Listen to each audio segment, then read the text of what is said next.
സ്ത്രീകൾക്ക് സുരക്ഷിതമല്ലാത്ത നഗരമായി മാറിക്കൊണ്ടിരിക്കുകയാണ് കൊച്ചി. സ്ത്രീകൾക്കും കുട്ടികൾക്കും സംരക്ഷണം നൽകുന്നെന്ന് ആവർത്തിച്ചു പറയുമ്പോഴും ഓരോ പെൺകുട്ടികളെങ്കിലും നമ്മുടെ നാട്ടിൽ ദിവസവും ആക്രമിക്കപ്പെടുകയാണ്. കഴിഞ്ഞ ദിവസം കൊച്ചിയെ നടുക്കിയ ഒരു വാർത്തയാണ് ഇപ്പോൾ ചർച്ചയാകുന്നത്. അതിരാവിലെ ഒരു കുടുംബത്തിന് നേരെയുണ്ടായ ആസിഡ് ആക്രമണം നാട്ടുകാരെ പോലും ഞെട്ടിച്ചിരിക്കുകയാണ്. അടച്ചുറപ്പില്ലാത്ത ഒറ്റമുറി വീട്ടിൽ ഒരു ആൺതുണ പോലും ഇല്ലാതെ കഴിയുന്ന സ്മിതയ്ക്കും മക്കൾക്കും നേരെയാണ് ആസിഡ് ആക്രമണം ഉണ്ടായിരിക്കുന്നത്. എറണാകുളം പാമ്പാക്കുടയിലാണ് സംഭവം. അതേസമയം ആക്രമണത്തിൽ ഒരു കുട്ടിയുടെ കാഴ്ച നഷ്ടപ്പെട്ടു. നെയ്ത്തുശാലപ്പടിയിൽ റോഡരികിൽ അടച്ചുറപ്പില്ലാത്ത വീട്ടിലാണ് സ്മിതയും 4 മക്കളും കഴിയുന്നത്. എന്നാൽ ഈ കുടുംബത്തിന് നേരെ ഇന്നലെ രാവിലെ അതിക്രമം നടക്കുകയായിരുന്നു. കഴിഞ്ഞ ദിവസം ഉച്ചയോടെ ഇവരുടെ വീടിന് ആരോ തീ വെച്ചിരുന്നു.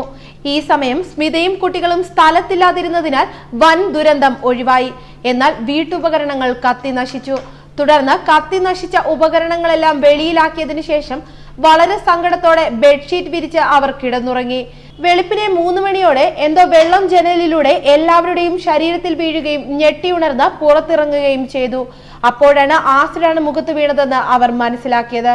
ഉടൻ തന്നെ രാമമംഗലം പോലീസ് സ്റ്റേഷനിൽ നിന്ന് പോലീസുകാരും വാർഡ് മെമ്പറും സംഭവ സ്ഥലത്തെത്തി. സ്മിതയെയും കുട്ടികളെയും പിറവം ഗവൺമെന്റ് ഹോസ്പിറ്റലിൽ എത്തിച്ച് പ്രാഥമിക ശുശ്രൂഷ നൽകി. തുടർന്ന് ഡോക്ടറുടെ നിർദ്ദേശപ്രകാരം ആംബുലൻസിൽ ഉടൻ തന്നെ കോട്ടയം ESI ഹോസ്പിറ്റലിൽ എത്തിക്കുകയും അവിടെ അഡ്മിറ്റ് ചെയ്യുകയും ചെയ്തു. മെഡിക്കൽ കോളേജിൽ നിന്നും ESI ഹോസ്പിറ്റലിൽ എത്തിയ ENT ഡോക്ടർ പരിശോധനയിൽ നിന്നും 3ാമത്തെ മകളായ സ്മിനയുടെ കാഴ്ചശക്തി നഷ്ടപ്പെട്ടെന്ന് മനസ്സിലാക്കി. വിദഗ്ധ പരിശോധനയ്ക്കായി വേറെ ഹോസ്പിറ്റലിൽ കാണിക്കാൻ നിർദ്ദേശിക്കുകയും ചെയ്തു. കുട്ടിക്ക് അടിയന്തരമായി വിദഗ്ധ ചികിത്സ നൽകേണ്ടതുണ്ട്. 9, 7, 6 ക്ലാസുകളിൽ പഠിക്കുകയാണ് സ്മിതയുടെ മക്കൾ. സംഭവത്തിൽ കേസ് രജിസ്റ്റർ ചെയ്ത് അന്വേഷണം ആരംഭിച്ചതായി പോലീസ് പറഞ്ഞു. കഴിഞ്ഞ വർഷം സ്ത്രീകൾക്ക് നേരെ നഗരത്തിലുണ്ടായ കുറ്റകൃത്യങ്ങളുടെ കണക്ക് പരിശോധിച്ചാൽ സ്ത്രീകൾ ഒട്ടും സുരക്ഷിതരല്ലാത്ത നഗരമായി കൊച്ചി അതിവേഗം മാറുന്നുവെന്ന് മനസ്സിലാക്കാൻ സാധിക്കും. 2018 ജനുവരി 1 മുതൽ നവംബർ 30 വരെ ഇത്തരത്തിലുള്ള 954 കേസുകളാണ് കൊച്ചി സിറ്റി പോലീസ് രജിസ്റ്റർ ചെയ്തത്. സർവകാല റെക്കോർഡാണിത്.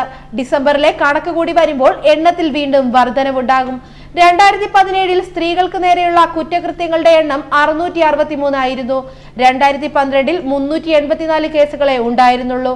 6 വർഷം പിന്നിടുമ്പോൾ ഇരട്ടിയിലേറെയായി കേസുകളുടെ എണ്ണം. ന്യൂസ് ഡെസ്ക് മലയാളി വാർത്ത.